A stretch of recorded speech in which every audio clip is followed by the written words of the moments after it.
DK is a 59-year-old man, walks into the emergency room of a private hospital in Kampala. He's had vomiting and diarrhea for 2 weeks. Now there's a burning pain in his upper abdomen, general weakness, and one stranger symptom, hiccups that won't stop. The doctors examining him that night reached for the most obvious explanation, food poisoning or maybe a simple stomach and intestinal infection. What none of them knew yet was that hundreds of miles away in Congo, the same disease was already killing people. DK was about to become the first confirmed case of the virus crossing the border into Uganda. May 11, DK is admitted to the emergency ward. Doctors run tests and find something odd.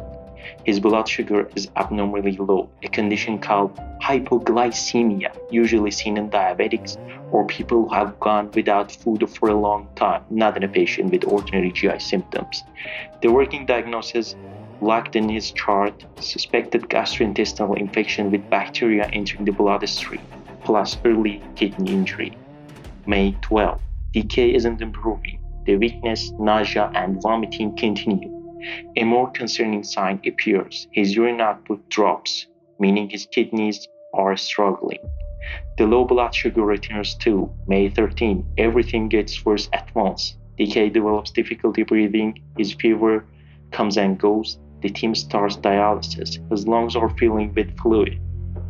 His blood oxygen is dropping, and he's slipping into confusion and delirium. Blood work shows his kidneys and liver are both failing. 3 days, from an ordinary stomach bug to a body where multiple organs are shutting down at once. We need to take a step back here. What most people call Ebola is actually the name of a disease, not a single virus. Behind that name is a family of related viruses called ortho-Ebola viruses.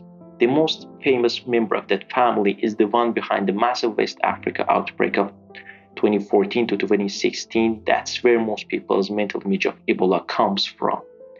But the virus that had infected DK was a different member of that same family, Bundibugyo virus. It was first identified between 2007 and 2008 in a region of Uganda that shares its name. And here's an important part. The vaccine developed for the well-known 2014 strain called Is Ebola, along with the monoclonal antibody treatments that worked in later outbreaks, have no confirmed effectiveness against this particular strain. So, contrary to what you might assume, that we now have vaccines and treatments for Ebola, for this specific version, doctors essentially have one tool: supportive care. Dialysis, oxygen supporting the body, while its own immune system fights, not a direct antiviral cure. And it was exactly this lack of vaccine or specific treatment that meant by the time DK's symptoms began, his medical team was essentially working with empty hands. Back to the hospital bed. May 13, later that day, despite dialysis and oxygen, DK isn't improving. May 14, DK is moved to the ICU. Now it's not just one organ. Almost everything is failing at once. A body-wide infection called sepsis, simultaneous multi-organ failure, sudden severe liver damage, and worsening kidney injury. His heart rhythm goes irregular too, a condition called atrial flutter, where the heart's upper chambers quiver rapidly instead of beating in a steady rhythm. And doctors are worried about something else. The possibility that DK's blood can no longer clot properly, a dangerous condition called DIC that can cause bleeding and abnormal clotting at the same time. Later that same day, May 14, DK's heart and breathing suddenly stop. The team starts resuscitation. It doesn't work. DK is pronounced dead. A 59-year-old man vomiting and diarrhea that started 2 weeks earlier is now dead, and no one in that hospital knows why yet. His chart says sepsis, multi-organ failure, but those diagnoses only describe how his body shut down, not what caused it. The real answer was still coming from somewhere else. May 15, one day after DK's death, a blood sample drawn before he died is sent into a lab called CRSL, the Central Emergency Response and Surveillance Laboratory. Why was the sample sent at all? Because at the same time, across the border in Congo, news of a confirmed outbreak had already come through.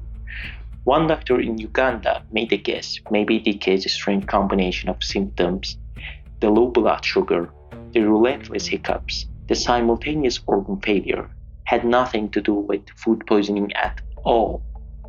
The result, DK's blood tested positive for RNA from a virus in the Ortho Ebola virus family.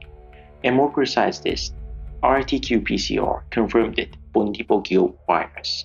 DK hadn't died from a simple stomach illness. He was the first confirmed case of this outbreak to cross the border from Congo into Uganda, and until the moment he died, no one knew it. Now that we know DK was infected with this virus, a natural question comes up. So why didn't everyone in that hospital get infected too? The answer isn't how this virus actually spreads. Contrary to popular belief, Ebola, any strain of it, doesn't spread through the air, and it doesn't spread through a simple handshake or sitting next to someone. Transmission happens through exactly one route: direct contact with the bodily fluid of a symptomatic person, blood, vomit, diarrhea, sweat. And here's a key point: as long as a person has no symptoms, they aren't contagious either. This virus incubation period runs anywhere from 2 to 21 days, and for that entire stretch, an infected person poses no risk to people around them. The real risk only begins once symptoms start. The same week, the World Health Organization declared this outbreak a public health emergency of international concern.